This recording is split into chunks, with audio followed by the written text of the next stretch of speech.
Hi friends, మా special చూద్దురండి. మామిడికాయ చేప ముక్కల పులుసు. మామిడికాయ చేపల పులుసు అండి.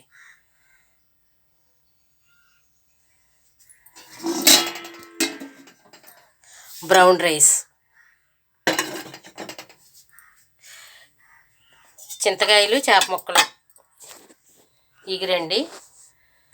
చింతకాయ చేప ముక్కలు ఎలా అంటే, చింతకాయలు, ఉల్లిపాయ, పచ్చిమిరపకాయలు మిక్సీ పట్టించేయాలండి. శుభ్రంగాని బాగా మెత్తగా మిక్సీ పట్టించిన తర్వాత అది కొంచెం ఉప్పు, కారం, పసుపు, నూనె, అదే వాటర్ కలిపేసండి. చేప ముక్కలు మొత్తం కలిపేసేసి మనం గ్యాస్ మీద పెట్టేసుకుని కొంచెం గుత్తంగా అయిన తర్వాత దించేసుకుంటామేనండి. చాలా బాగుంటుంది.